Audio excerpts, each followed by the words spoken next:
Good evening. It's 8:30 on St. Patty's Day, and I plan to give a talk in 2 days on my Everest 2015 preparation. And what I figured I would do is, for those of you who can't attend the DC area um, meetup for quantified self, excuse me, is that I figured I'd do the presentation here and post it on my blog. So without further ado, I hope you're all enjoying your day. And here goes. This is what I plan to present on Thursday evening. So what are they going to learn tonight? In typical quantified self talks, there's a structure to them, and I rarely, if ever, attend to the structure. So what I'm going to do is I'm going to kind of loosely comply with it, and that is to tell people what they're going to learn, like what is it that I tracked, and why did I track, and how, and so on and so forth. And the whole purpose of this is to track everything for my preparation for Mount Everest. And what I tracked my sleep, my training. I continue to do that. I'm 30 days out from, or thereabouts, from my completion of training, and then I get to rest for a bit. So I have sleep and training, and then I have performance on the mountain, and that includes other climbs, various climbs around the world, really. So that's what I tracked, and that's what I'm going to present in this presentation here. There are a few thoughts that I want to mention before I go into my data, and that is that the training or preparation for mountaineering is way different than anything else. So I'm trying to give you some things to hook it to. So the one thing that's easy to understand is that training for mountaineering is a lot like cooking.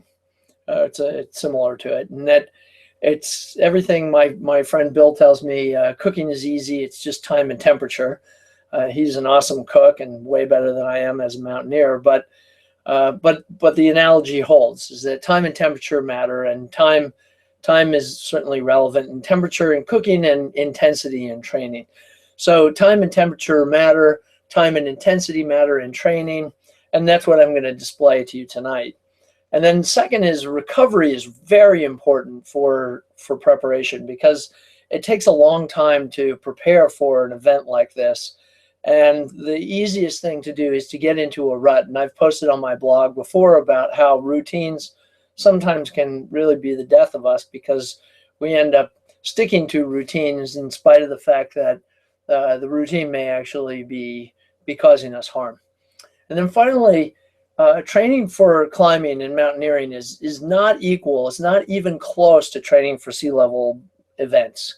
And I don't really need to get into too much of that, but I want to start with those thoughts, because they do really tell a different story if you're thinking about this as a presentation for climbing versus a presentation and a preparation for, say, a marathon or a triathlon. Okay, so with that being said, I'm going to move on. The first thing that I tracked is sleep, and I tracked duration and quality and all of that. But more importantly, what I do is I track the altitude, the simulated altitude which I was climbing, or excuse me, in this case, sleeping. And what I want to make sure is that I'm getting enough rest, but more importantly, sleep is a very important time to acclimatize. Sleep is restorative, for one, but it's a long uninterrupted period in which you can train your body to exist at a higher altitude, so a lower percent oxygen. And what I have here is a comparison between 2 years. So the figure to the left is my preparation for 2014. So I went to Nepal last year, and because of the Sherpa, there was a problem in the ice fall. There were a lot of deaths. Probably it turned out to be the single deadliest day on Everest. And because of that, the Sherpa decided that they didn't want to climb, and so we all had to comply with that. So I went there trying with all the intents to climb, but it just wasn't to be.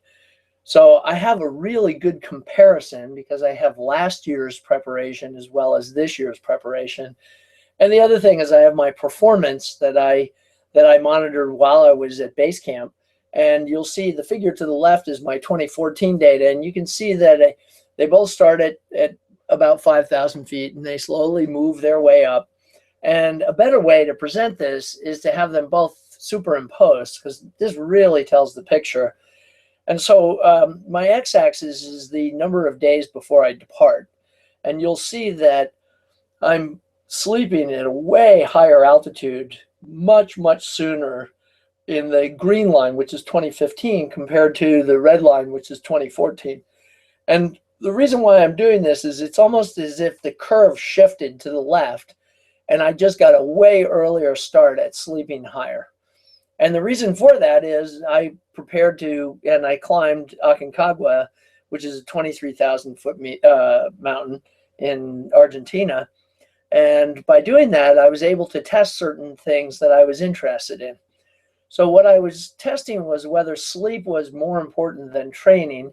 And what I did was I changed my preparation. So before leaving for Everest last year, I spent more time sleeping than training. And that was because the idea of living high and training low seemed quite appealing to me. I wanted to make sure that I could train to the best of my ability, but then get the hypoxic benefit of sleeping in the tent. And you'll see that it took me a while to ramp up to even to 15 or 16,000 feet in the tent last year, whereas now I'm sleeping at, tonight will probably be about 19,000 feet, and I'm still more than a month away from leaving. So I've changed my sleeping patterns by sleeping much higher, earlier, and for a longer period of time. Now, what does that mean in terms of my acclimatization? Well, one indicator of acclimatization is the percent of oxygen in your blood. And the way you do that is you have there's a pulse oximeter, fingertip pulse oximeter. You stick on your fingertip in the morning and you just read it. And the readings range from 0, which means there's no oxygen in your blood, and that would be very bad, to 100%. And typically, if you're a physician, you get a little worried when it dips below 90%.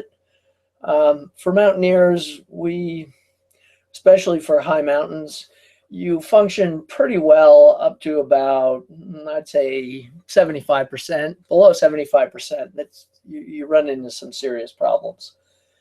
So you can see here that as I'm creeping up at higher altitudes, my SpO2 is much lower, and that's the reason for it is I'm spending way more time in the tent compared to training, and this is mostly passive hypoxic acclimatization, as opposed to training with a mask on.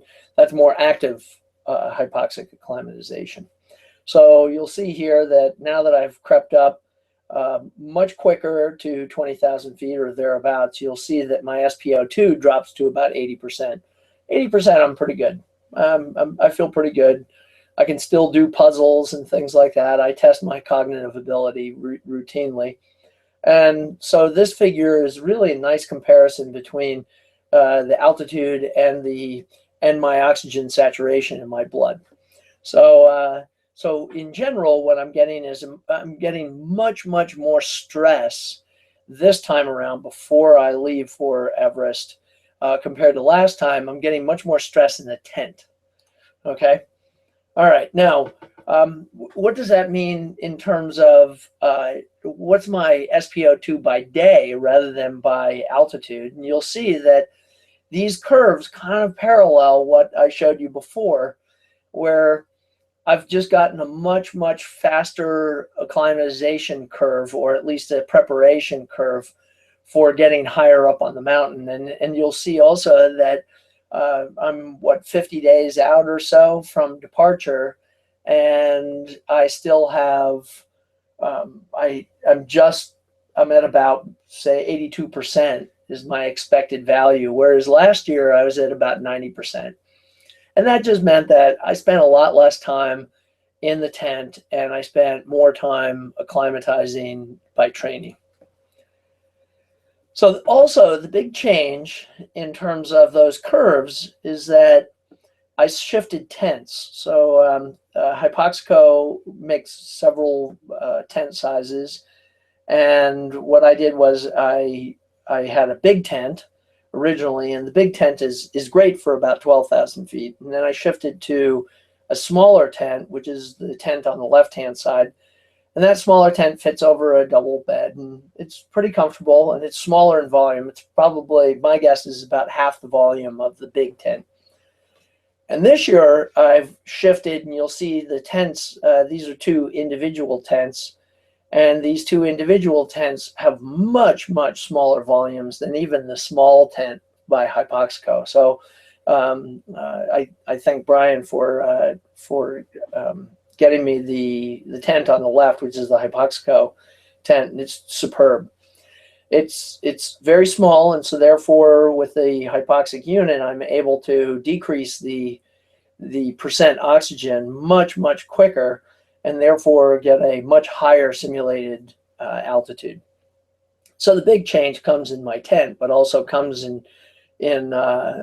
from my planned preparation. All right, now how about training? So I've mentioned several times before that last year I kind of prepared mostly through training, a combination of training and through sleeping. And you'll see here, this is my SpO2 for training. And you'll notice that at about this time, I was hovering about 75% for my SpO2, whereas this time around I'm at 96% pretty much all the time. And the reason for it is I'm training at sea level. I'm doing all of my training right now, all my cardio, all my strength training, everything without the mask on yet. And the reason for that is I'm able to maintain a high workload and still maintain a training effect. Last year, what I found is by training, doing the hypoxic training, I was getting less sleep, and I was getting fewer contiguous hours, consistent hours at high altitude. This time around, I'm getting 8 to 10 hours in the tent, which is all passive, and I'm not getting any hypoxic training yet. And that's an important point. And in terms of workload, you can see that it's fairly evident from my figure here that the red is 2014, and as I was training higher and higher, my workload, the target watts that I could maintain, was less than 50% of what I can maintain today. So right now I routinely work out at about 220 to 230 watts, and that's a pretty casual day. And later in my training cycles in 2014, I was barely able to hold about 100 watts. So it's a dramatic difference, and that workload and that work capacity changes my fitness completely. So what I found last year is by training at altitude, I was actually losing fitness. Now I'm fit, I'm able to eat a lot, and I'm able to maintain my weight. Last year it was very difficult for me to maintain my weight. So what have I learned? Live high, train low works. It definitely works. And by cranking it up a little bit this year, I've learned that, and also by shifting it, by training high and living low, I found prior to going to Aconcagua that I was getting sick. I was getting sick more frequently. And the other thing was I just was not able to maintain much fitness. So it really, it almost backfired. So live high, train low works, but the opposite does not. And it didn't for me. There's also a trade-off between workload and hypoxic acclimatization. And the trade-offs can easily be addressed by sleep. And that's one of the most important things that I've learned, is that sleeping in the tent works, and it's very efficient. And it's efficient in terms of having a contiguous amount of time in the tent and at altitude. Whereas if you're doing intermittent hypoxic training, where you do, say, 5 minutes on, 5 minutes off at 20 to 22,000 feet, that gives you a boost, but it's short-lived. Whereas if you're spending 8 hours in the tent, you get a long sustained effort or a long sustained period of exposure, and that seems to help a lot. And then hypoxic training, what I learned before going to Aconcagua is that it's incredibly stressful. And it's very difficult to maintain a workload, a high workload. And so therefore you get a detraining effect when you're training at altitude. So these things I've learned so far. And so what's next? What's in store for me? Well, that's me in 2014 before I left for Nepal. And I plan starting this week to do some hypoxic training. So I'm going to supplement not just the sleep, but I'm going to train also at altitude. And the reason for that is I've found that it still matters, and it still is important to get that feel of altitude when you're training, because it's very easy to feel claustrophobic, to get out of breath. And my intention is to be fully aware and have all of the exposure to altitude, both at sleep and in training before I leave. And so this is the last presentation that I'll do before I take off. I have about a fairly focused 4 to 5 weeks ahead of me, where I'm going to spend my time trying to finish up all my projects and make sure everything's done. So what's next in store for me is a little bit more training, a lot more sleeping at altitude. I'm going to go up to 22,000 feet. And then after that, instead, last year I took a whole month off of training before going because I was losing so much weight. This time around, I'm 10 pounds heavier. I feel much better, and I'm not sick. So I feel wonderful, and that's exactly where I want to be. And hopefully by this, before I leave, I'll be feeling the same way, and I'll be weighing the same as I posted in my blog, that I'm fit and fat and healthy and feeling acclimatized. So that what's next is flying to Nepal. So thanks for paying attention, and I hope you found this useful.